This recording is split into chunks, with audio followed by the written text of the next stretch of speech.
This is what live TV is like. Oh, there's watching? Yeah, there's people watching. Is there anyone watching? Yes. All right, so well, now we're gonna have a lot more fun. So welcome back to another episode of the Big Data Beard podcast. I'm really excited about this one. I'm Brett Roberts, your host. With me is Corey Minton, and we have Juliana Vida. Wow, I'm just screwing up all over the place. Vida today, who's the Chief Technical Advisor for Splunk. Welcome to the podcast. Thank you so much for joining. Thank you. Do me a favor. Tell us a little bit about your role within Splunk. Sure. My role in Splunk is as the Chief Technical Advisor for this public sector.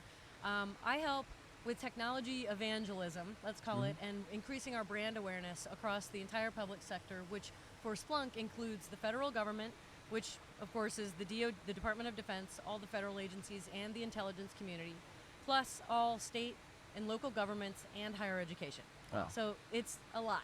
It's it's kind of like you guys. It's coast to coast. That's you right. know, And a handful, right? and some kind of organizations across the globe. So it's a big portfolio. And what we've learned as a company, and what our corporate leadership has realized lately as well, which is why we rolled out new marketing, is that we aren't very well known across mission and business organizations as a data platform that can help them with their business problems and their mission problems.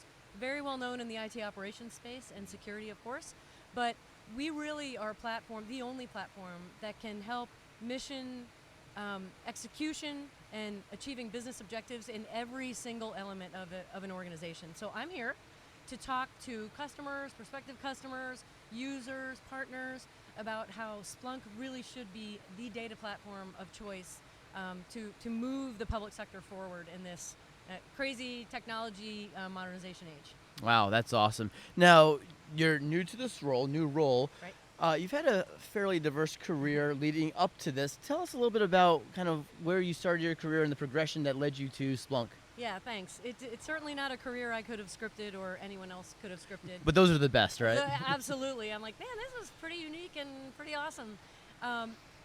So I joined the Navy out of high school really because my parents couldn't afford the schools that I wanted, and they made too much for financial aid. So off to the Navy I went. And I have a twin sister. She and I joined together, and we went to language school we thought we were going to be spies. Like we thought, and this was the end of the 80s before the wall came down. So we went to study Russian. So the spy thing was looking pretty good. Until A, the wall came down, and B, I got redirected off to the Naval Academy. So went off to the academy, graduated, became a naval officer, did my tours on ships and in helicopters. Fast forward 24 years, I retire. And at the time, I was just randomly assigned to be the executive assistant, read secretary, to the gentleman who was the chief information officer for the U.S. Navy in the Pentagon. And I really didn't know much about IT or that the Navy had a CIO or what that person did, but I got smart real fast. And in the building, there's no time for being slow. Yeah. So I learned about enterprise architecture and information assurance and portfolio management and cybersecurity. And before you know it, I was kind of an expert in those things. And when I retired out of my uniform, they hired me to be the deputy CIO. Wow. So I worked in the Pentagon and learned about how the building operates in federal government and the bureaucracy and the policy and the budget. And from there, at the time I was a client of a major IT research and advisory firm, and they asked me to come work for them. So then I moved into the space of advising CIOs of federal agencies and CIOs and IT executives. And I learned more about the broader federal government. And then from there, I started digging into some of the technologies and learning about all the other cool jobs out in the world, and found Splunk. And they hired me to be the chief technical advisor. That's awesome, and it's a great company. We are big fans of it. I have to ask first, how was it working in the Pentagon, both in the military and then as a civilian? Were there differences? Which one did you like better? Boy, that's a great question. I actually kind of thrive on being late and not being late. Waiting until the last minute, procrastinating. I like that pressure and that stress, and it drives me to do my job better, frankly. So I liked being in the Pentagon, which is kind of crazy. The difference between being in uniform and on the civilian side, a lot of differences. One is, in uniform, it's very clear what your rank is in the organization, and who you call sir and who you call ma'am and who you don't. And then when leave that and you go into the industry, like nobody cares what you did when you're in Yeah. uniform, really, and you have to prove yourself every day, and that was great. I love that. I kind of liked people not judging me on first glance because of the devices I was wearing or the color uniform, and I got to like bring my real self to the job and show that I could do a great job and be a great partner without people making assumptions. Yeah. And, That's awesome. Yeah. That's really cool. So shifting gears, I want to talk about IT modernization. It's a really important thing right now that a lot of organizations are embracing. What is the state of IT modernization? I know it's a broad question within the public sector. Where are agencies, organizations at in their modernization journey? Well, that's,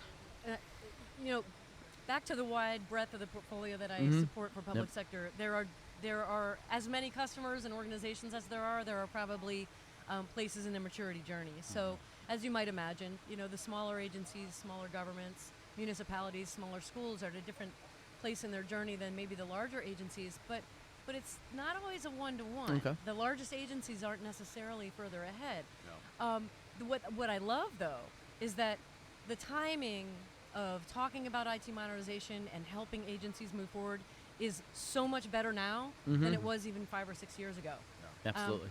I remember meetings in the Pentagon where 5 or 6 years ago, you'd talk about commercial cloud and like people had allergic reactions and in the room and said, what are you, that's crazy. We're never going to go to the commercial cloud. And now look what some of the vendors have come up with security and segmentation of data and the things that the government really is concerned about. And those capabilities exist today. And people are talking about technology and they're talking about IT budget, improving the budgets, and legislation that includes language about you shall, modernize your environment, for example. So the timing is perfect. Yeah. And we have the attention of the senior leaders, budget decision makers they want our help. And that's a great place to be. Yeah, so more of an embracing of the cloud operating model, going off prem. AI, obviously a big thing in the federal space right now with some of the executive orders that have come out. What are some of the other trends that you're seeing in this space as it relates to data and analytics, and how is Splunk positioning itself to kind of meet those trends? Right. So you mentioned AI. Of course, we have to, the obligatory AI. ML, AI is everything, right? We have to Yeah. Talk about We that. can't have a conversation about No, we can't. We're changing our name to the AI dude. The at AI. some point. It's probably not a bad. If you could think of a facial hair name that starts with an A, that would be perfect. Ooh, okay. I'll put my creative cap on. Corey's thinking. So the question was, what other technologies? There's plenty. There's the Bitcoin thing, and there's the robotics process automation, and there's voice recognition software, and all those things. But one thing that I love to be able to bring to those conversations is that none of those exist without data. They're all reliant on big data sets. You guys know that. That really often gets lost in the conversation. Absolutely. Let's talk about how we can bring AI to warfighting systems, or let's talk about how AI can help us make the tax filing system faster. And all of that is true. But if organizations don't remember that the underlying foundation of all of that is big data sets, their outcomes aren't going to be optimized. Enter Splunk. So that's where I love being behind a product that really does provide the engine, the foundation for all of these other technologies to really do what they were meant to do.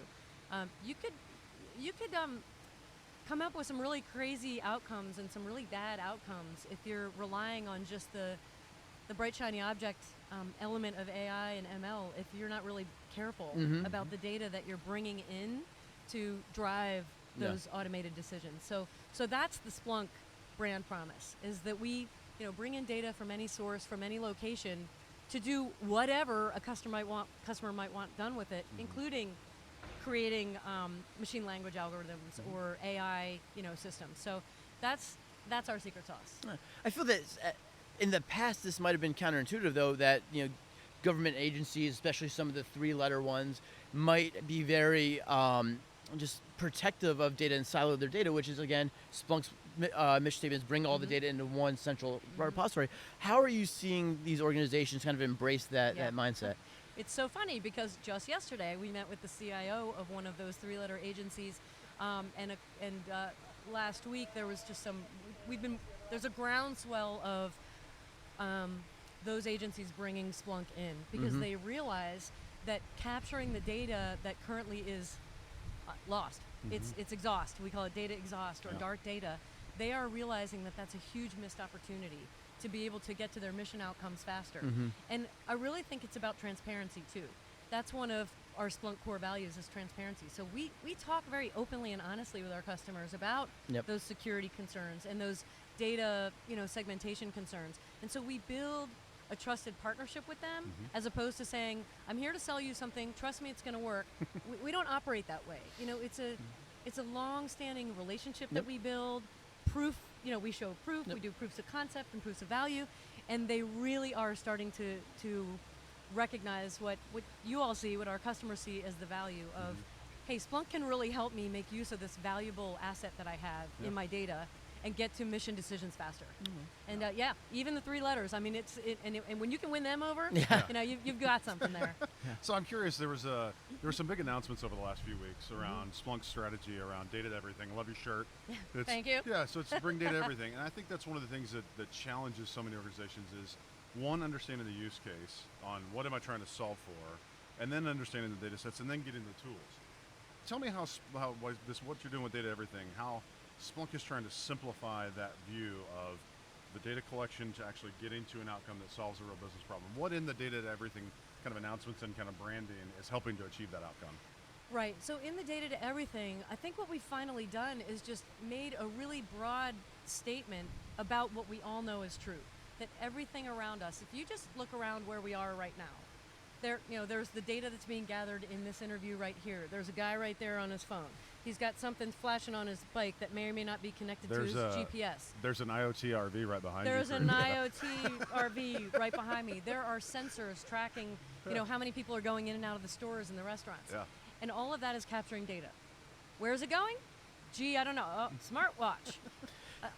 Most of us don't think about who's doing stuff with that data. Where is it actually going?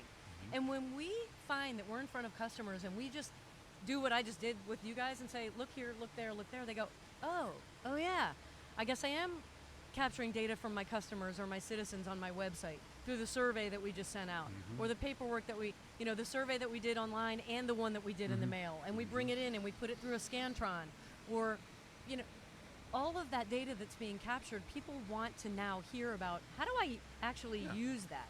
And so the opportunity is there for us to talk about, we can help you automate some of those processes that your people are spending their time doing now in manual spreadsheets and data calls. And there's any number of use cases. Once you start helping people realize how data is used in their environment, it's all about them. So with you guys, we talk about the IoT RV. With the department, in Health and Human Services, we talk about electronic health record. With hospitals, we talk about the opioid crisis and how we can help identify who's opening that cabinet more frequently than they should, and who's writing prescriptions for patients that aren't even in this hospital anymore. I mean, it is real world problems that we are helping organizations and leaders see that they can solve if they just let the data do the talking. And data don't lie.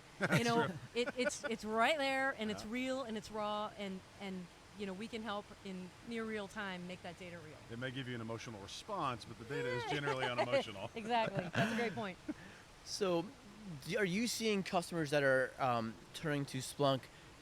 They're not bringing all their data in at one time. They're probably starting with a couple different data sets or use cases. What are the more common use cases that you're seeing customers in this sector kind of gravitate to start with? Yeah, I mean, even still, it's not a secret. I mean, most of our customers start with IT operations, log management, audit trails, things like that, and security. Okay. What's going on in my environment? Am I being hacked? I am being hacked, but how much am I being hacked? And is it a problem? And is it a problem, and what am I going to do?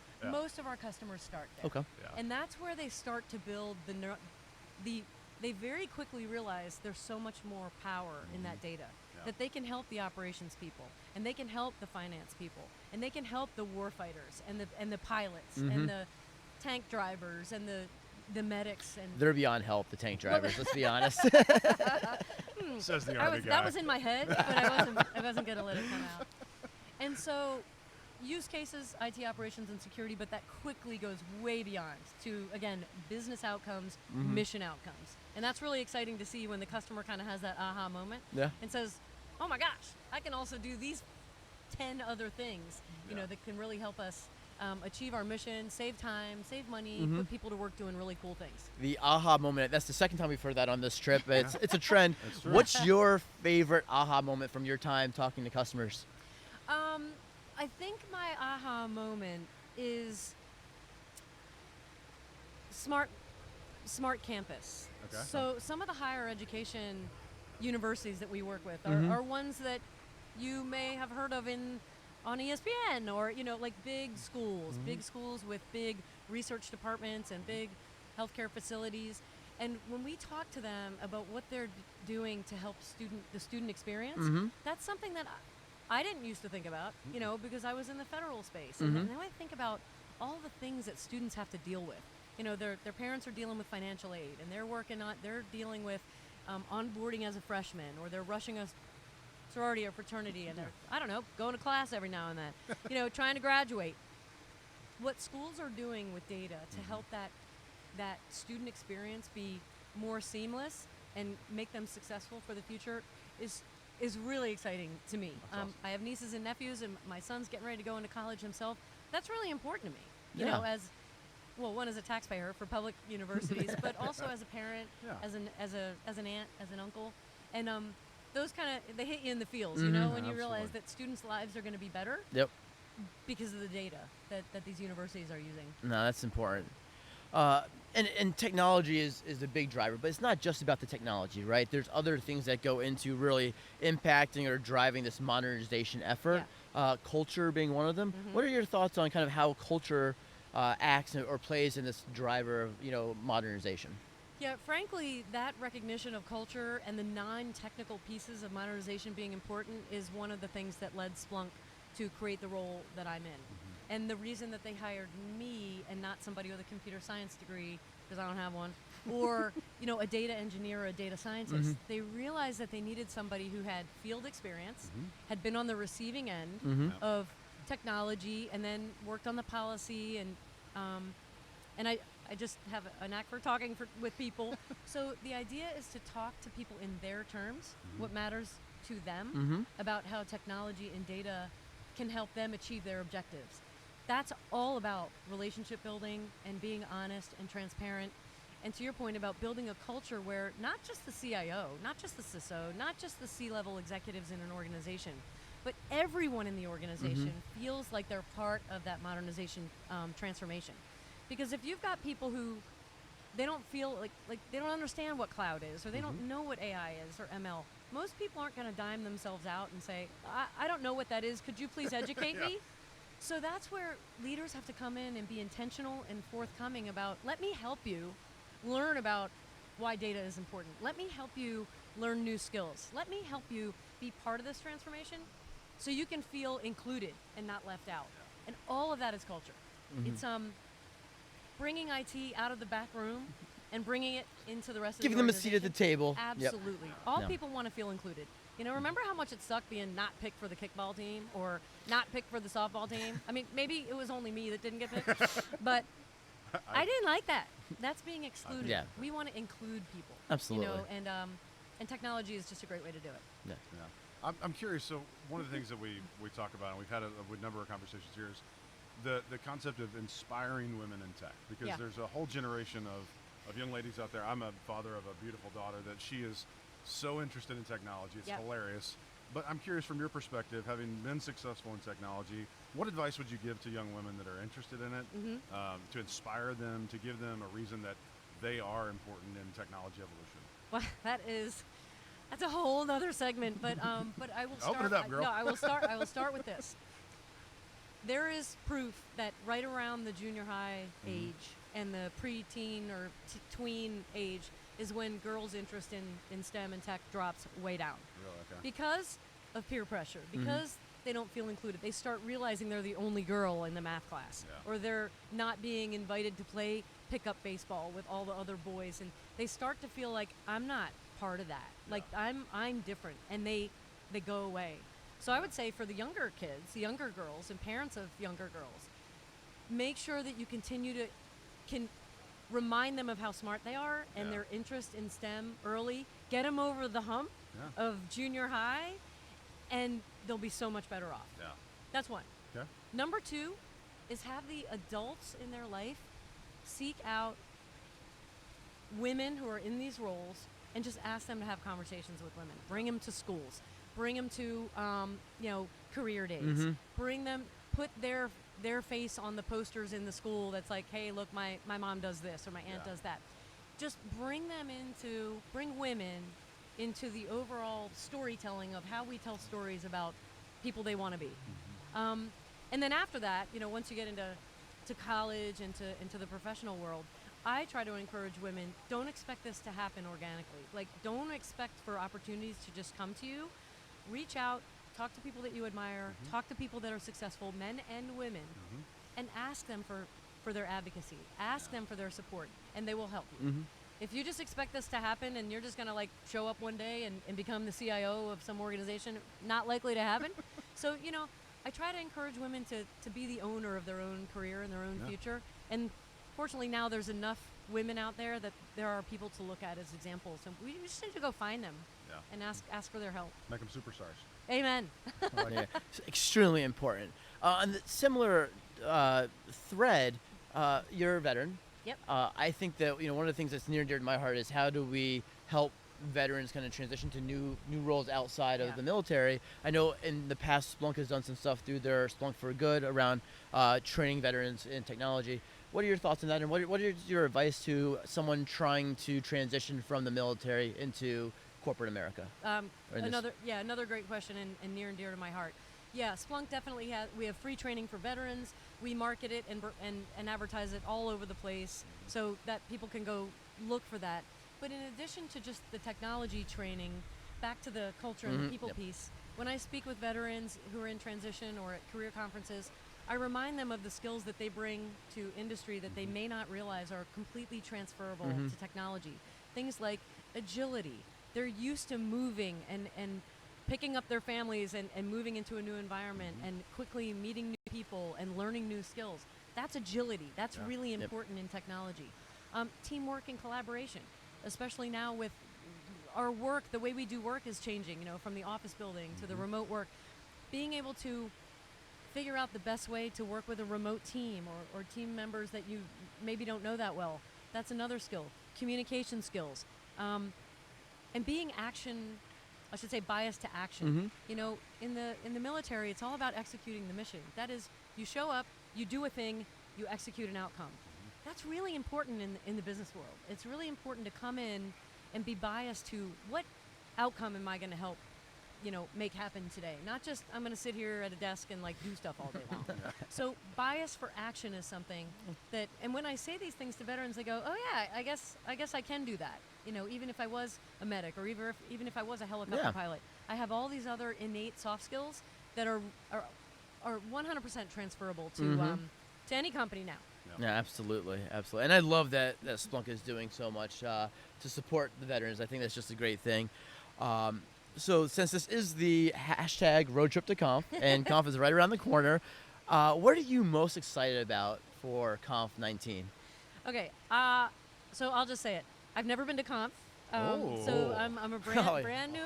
I know, right? So it is our favorite week of the year. Just FYI, that's why we're doing this. It is our favorite week of the year. I totally get it. So can I pick 4? Yes. Can I pick 4 of my favorite things? Only 4 though. Number 1, engaging with customers. Yep. I love listening to people not only talk amongst themselves, but talk with us about what they love, what they don't love, what they wish we would do, what they wish we would do more of. That is what drives me to come to work and to do the things I do. So we have in the public sector, we have 2 sessions, one for federal government and one for SLED, we call it state, local, and higher education, where I'll kick those sessions off with a quick, hey, I'm kicking this off. But then it's all about the customers sitting down and talking about topics amongst themselves, whether it's ransomware or customer experience or IoT. And they talk. They talk about how they're using Splunk, and they learn from each other. So that's one thing. Number 2, back to the culture piece. Two of my colleagues in the sales organization and public sector, Katie Mann and Pam Sotnick, are going to be doing a session on basically finding balance in your work through job sharing. So at a technology conference, you would think, well, what's that all about? But back to this thing about how we're changing the way we work. A lot of organizations in public sector, this may not come as a surprise, have a hard time retaining talent. You know, they have a hard time competing with companies that want that talent. So what they're going to talk about at that session is really creative ways on how you can share jobs and share work with people to incentivize them to stay in your organization. So that's number 2. Actually, I'll cut it down to number 3. And number 3 is because we're in Las Vegas, I'm looking forward to Texas Hold'em. Oh, So nice. I'm not going to lie. Okay. Texas Hold'em. That's awesome. Yeah. That's awesome. Well, Juliana, it's been super awesome talking to you and hearing about how Splunk is impacting modernization within the public sector, all the things Splunk's doing to help, the different areas from veterans to women in tech. We want to shift gears a little bit. We think you're super interesting professionally, and we just want to get to know you a little bit more personally in a section we call Rapid Fire. So just, I know we're live, but just quick pause. Is there anything that we didn't talk about that you would want to talk about? You actually covered all the Sweet. things. In case Perfect. you couldn't tell, I get a little jazzed know. up. This is great. Jazzed So- up about this stuff. Well, awesome. So I'm going to run rapid fire. So here's your first question. What is the most interesting thing you've ever seen splunked besides the IoTRV? A guy I know used Splunk to decide whether he should ride his bike to work or not, Ooh, I like that. based Nice. on the weather patterns and traffic patterns and stuff. That's brilliant. What is your favorite app in Splunk base? I'm app in Splunk base. Are you like an ITSI fan? Are you like Actually, a I have nerdy UBA. app? UBA? Super UBA cool. is dope. That's cool. I Super agree. cool. I agree. And a little scary. It's true. Now, there's a lot of technology that is making life better, but is there a piece of technology that is making your life worse? I don't use it because I think it would make my life worse, but I think all the voice activated, Yeah. like spooky stuff, Spooky that's stuff. like they're putting it in hotels and Oh, stuff. yeah, it's going. Not for me, man. All right, so what's your favorite Splunk t-shirt quote? I love the one that says, finding your faults just like mom. That's true. That's You're a the mom, second that's- person person to say that. That's right, that's number 2. Yeah. All right. Is there a show that you're binging on these days? Okay. Yes. Uh-oh, it's Okay. embarrassing. HGTV, Very Brady renovation. So they Okay, bought a wait. house. Let's They unpack this a little bit. What is this? HGTV Uh-huh. bought the house in California that was used for the facade of the Brady Bunch, No. and they turned it into the Brady Bunch house. So they ripped out everything in it, and they rebuilt Greg's groovy pad and the bedroom. The and office I am That's not all of it. awesome. It was Wow. pretty cool and pretty nerdy, and I loved it. Oh, awesome. And I just keep watching it over and That's great. So you're binging the same yeah, same thing. Same thing. I'm like, Alright. show me Jan's, bedroom again. Show me Bobby's, whatever. That's awesome. Yeah. I love that. All right, so you get to travel a bunch. Uh-huh. What's the next really interesting place you're going? Besides conf? Besides Conf. Yeah.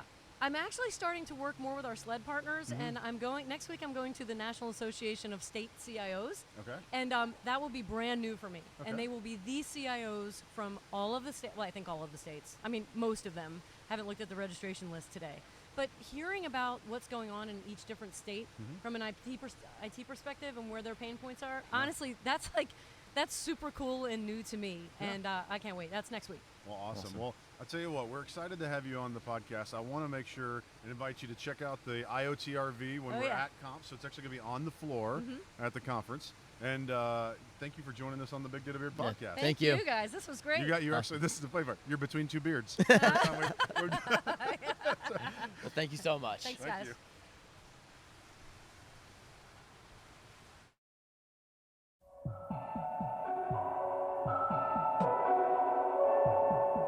Thanks for listening to the Big Data Beard podcast.